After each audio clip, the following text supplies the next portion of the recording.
vocês estão? Meu nome é Thais Barbizan, sou neuropsicóloga clínica e tô aqui para falar de novo sobre um tema muito tabu, para variar um pouquinho, né? Que é o transtorno de conduta. O que é o transtorno de conduta? O transtorno de conduta, ele é uma variação, na verdade é um escalonamento, um degrau acima do transtorno positivo desafiador. O que é esse transtorno de conduta? O transtorno de conduta, muitas vezes, ele é confundido com um TDAH infantil. Ele também tem início na infância, ele pode ser, a causa dele pode ser um ambiente familiar conturbado, uma questão de adaptação, na família, uma questão de entendimento da criança. E ele começa mais ou menos na fase desde a partir dos 2, 3 anos de idade, mas a criança também pode, a partir de 1 ano, dá para mais ou menos observar como que a criança vai se comportar, como que ela vai ser, essas nuances. Thais, mas é muito novo. Não é tão novo, é só observar o seu filho ou sua filha, porque a partir de 1 ano de idade a gente já sabe, tem muitas características já que a gente já pode começar a observar na criança. Então, o transtorno de conduta, o que é o transtorno de conduta? Ele pode ser genético, ou seja, na família pode ter alguém com esse tipo de problema, que pode ter tido esse problema na infância e ter evoluído para um transtorno, uma psicopatia, tá? Um transtorno de personalidade antissocial, ou psicopatia, ou sociopatia. Então isso pode ser genético. Mas como é que eu sei que é genético ou não? É genético quando a criança, a pessoa, enfim, o indivíduo, o ser humano, ele começa a ter esses sintomas já a partir do primeiro, 2, 3 anos, os primeiros anos de vida. Já começa a observar. O que a gente começa a observar? Uma falta de empatia, uma falta de vontade de entender os outros, de se importar com os outros, com as outras crianças, um egoísmo, uma dificuldade de lidar com animais, por exemplo, de lidar com a mãe, com o pai, de responder, de ser opositivo, de ser desafiador, de ser disruptivo também, né? Ou seja, de ter esses comportamentos diferenciados para um lado negativo, que é, às vezes, maltratar animais, pode colocar fogo na casa, tem essa vontade pode ter hiperatividade ou não, mas se essa vontade não consegue ficar parado muito tempo às vezes, ou pode até ficar parado, mas tem essa necessidade de estar sempre desafiando alguém ou se desafiando, pode ter uma autoagressão também, pode se morder ou pode ter uma heteroagressão para fora, ou bater em outras crianças, ou sabe, às vezes pode apresentar comportamentos de roubo de materiais escolares. Às vezes a criança pega um lápis do coleguinha e não conta, mente, manipula. Então, assim, são sintomas de transtorno de conduta que podem evoluir para uma psicopatia infantil, para uma... mas psicopatia, existe psicopatia infantil? Existe psicopatia infantil. No Brasil, ainda não existe tabulado isso pra gente detectar, dá pra detectar, mas não dá pra você tratar como se fosse uma psicopatia como um adulto, como um transtorno de personalidade antissocial, que seria a partir dos 18 anos. Por quê? Porque a criança não tem a formação ainda da personalidade, que a personalidade vai... Até a neuropsicologia fala, né? Que o cérebro, ele realmente amadurece até os 21 anos. Então, antes dos 21 anos, a gente tem muitas questões aí, principalmente de conduta, de planejamento, de tomada de decisão. Nosso cérebro ainda não está formado. Por isso que, por lei, né, no Brasil por lei, e também por essa identificação de personalidade e pelo próprio transtorno, pela dificuldade de se mapear isso, né, na criança e poder realmente falar que é um diagnóstico de transtorno de personalidade antissocial. Tem um filme que eu queria indicar pra vocês, que eu gosto muito de indicar filmes, inclusive pros pacientes, pras pessoas.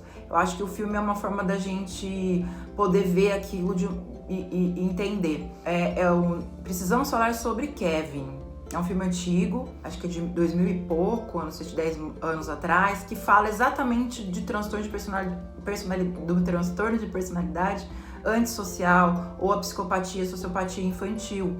Como ela vai sendo construída desde o nascimento, desde esse relacionamento da mãe com o filho. Nesse caso, nesse filme, é a mãe com o filho. Como ela vai lidar com isso? Como ela vai lidar com esses sentimentos contraditórios de ter um filho que tem esse transtorno, que é um dos transtornos mais difíceis da gente conseguir uma cura, porque a pessoa não quer se curar. E a própria criança mesmo, ela consegue se manipular, mentir, às vezes destruir propriedades, destruir ser expulso de escola, ficar muito tempo na rua, andar com pessoas que não são legais. Então, o próprio meio ambiente dela vai trazer isso, vai ajudar a desenvolver essa psicopatia, essa sociopatia, né? Então, assim, é muito interessante esse filme porque vai evoluindo, vai escalonando para algo que não vou contar, senão vou dar spoiler aqui, mas é algo muito prejudicial, porque como é um transtorno de personalidade e que pode ser observado desde a infância, é algo que é da pessoa, é intrínseco, né? Ela vai se desenvolvendo e isso pode ser genético ou não.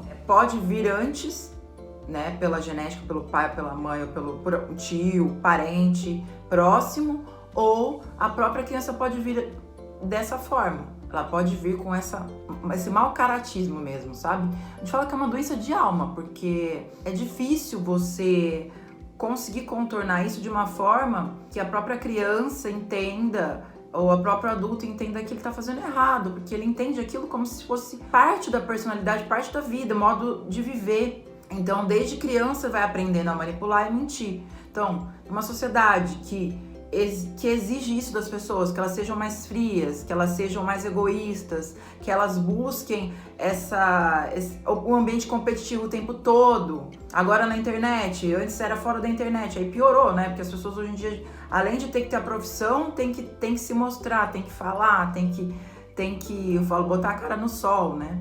Então, assim, o ambiente social que a gente vive, esse escalonamento de poder, de status profissional, de status financeiro, familiar, enfim, dessa forma que as pessoas observam o mundo, essa forma de se relacionar de uma forma mais fria, que tudo é possível, dos valores trocados hoje em dia, isso cria um ambiente para que a nossa sociedade criem sociopatas, criem e permitam que isso se escalone, permitam que isso seja cada vez maior, né? A estatística de que 1 a cada 100 pessoas são, mas acredito que isso deve ter muito mais. Com certeza você que está assistindo esse vídeo deve conhecer alguém que tem uma sociopatia, uma psicopatia e não percebe. Porque às vezes a pessoa é a mais carismática do ambiente, às vezes a pessoa que você menos imaginar que é. Então, assim, nessa parte a gente tem que observar muito quem que a gente se relaciona, os nossos relacionamentos afetivos, namorado, noivo, noiva, tanto homem quanto mulher. Dizem que as mulheres são menos propensas a ter a sociopatia, mas isso é uma questão de estudo. Eu acredito que tanto homem quanto mulher têm o mesmo nível aí de capacidade e de desenvolver esse transtorno, porque é um transtorno, né, gente? Tudo que faz mal pra gente, faz mal com as pessoas em volta é um transtorno, gera um sofrimento. Apesar da pessoa não perceber quem tem a sociopatia, ninguém vai apontar o dedo e falar, você é sociopata. Não façam isso, por favor, gente. Por mais que vocês observem características na pessoa de falta de humildade, de prepotência, de egoísmo exacerbado, de só pensar nela, os fins justificando os meios, ou seja, eu vou fazer isso, não importa o sentimento do outro, porque eu sou assim, e acabou, é isso. E a criança, né, muitas vezes ela tem isso de pensar muito nela, principalmente nos primeiros anos de vida. Tem uma hiperatividade, como eu falei de outros vídeos no TDAH, a parte 1 e parte 2. Quem não viu, quem tá acompanhando esse vídeo, não viu os vídeos do TDAH, assistam os vídeos do TDAH para poder assistir esse, e também o TOD para poder assistir esse, porque eu fiz nessa sequência para poder ter esse escalonamento para vocês entenderem melhor. Mas vocês podem assistir a ordem que vocês quiserem, tá? Se quiser passar para frente também, fiquem à vontade, porque hoje em dia as pessoas, a gente não tem muito, às vezes quer ver o ponto certo, o ponto, se tá sendo muito prolixo, tá demorando demais, passa pra frente, não tem problema nenhum. Desde que vejam o vídeo até o final pra entender do que eu tô falando, pra entender, pra poder interagir, pra perguntar, pra deixar comentário, fiquem à vontade, tá? Voltando à dessa parte da psicopatia. Então, às vezes, vocês conhecem pessoas que têm e não sabem. Esse filme, Precisamos Falar Sobre Kevin, é um filme muito interessante, porque mostra a criança desde bebê como ela age de uma forma manipuladora com a mãe, e com o pai ela é totalmente diferente, porque o pai não vê quem ela é, e a mãe consegue enxergar essas nuances, consegue enxergar essa maldade, que é difícil você falar assim, uma criança é maldosa. Gente, existem crianças maldosas, tá? Por incrível que pareça, existem crianças que têm essa maldade, já que vem com isso dentro de si. Por isso que eu falo que é uma doença da alma, porque ela já vem com isso na alma, né? No espírito, enfim, na sua essência, pra quem não acreditar nisso. Mas e passa aquela sensação realmente São pessoas que te passam uma sensação que você parece que tá tudo bem, mas não tá. Ou às vezes você sente uma culpa muito grande dentro por estar... Por que eu não gosto dessa pessoa? Essa pessoa é tão legal comigo. Entendam uma coisa, a nossa bússola interna, nosso feeling, nossa intuição interna é o que diz muito do que a gente é bom pra gente e o que é bom pro outro. E onde tá o nosso limite, onde tá o limite do outro. Então, se você sente que aquela pessoa não é legal pra você, se você sente que você tá conversando com alguém, você sai pesado, ou se você sai mal, se aquela pessoa se sente que ela é meio tóxica, aquela pessoa que quer te anular, que quer te humilhar, mas de uma forma bem devagarzinha, a gente chama de gaslighting, que é uma manipulação psicológica de alguém que tem uma sociopatia ou um transtorno narcisista, que mais pra frente também eu vou falar sobre o transtorno narcisista. São pessoas realmente que são narcisistas, né? Quem tem a psicopatia, a sociopatia é a narcisista, ela pensa só nela. E o transtorno narcisista não necessariamente a pessoa é psicopata. Então, quem é psicopata ou sociopata é narcisista. E quem tem o transtorno narcisista não necessariamente é psicopata ou sociopata. Esse filme, Precisamos Falar sobre Kevin, fala exatamente disso, como vai escalonando a maldade. Porque o pai não consegue ver, só que a mãe consegue ver. E como que uma mãe vai falar para a sociedade, meu filho é ruim? Como que é tão difícil, né? Os pais, as famílias aceitarem que o filho tem algum transtorno. Imagina uma sociopatia. Imagina aceitar que meu filho é ruim, ele veio de mim. Aí fica aquele sentimento de duplicidade, que é bom, de que é ruim. Mas observem, gente, nas crianças. Observem se ela é ruim com coleguinha, se ela coloca fogo na escola. Ela coloca fogo na escola é demais. Mas se ela coloca fogo, ela maltrata o animalzinho em casa, ela não consegue ficar parada, quer o tempo todo correr risco, quer subir o muro, quer, sabe, mexer com coisas que não são legais. Às vezes pega uma faca, às vezes... Tem casos aqui no consultório que eu já vi de pais que falaram que o filho ameaçou de faca. Pegou a faca e falou, vou te matar, né?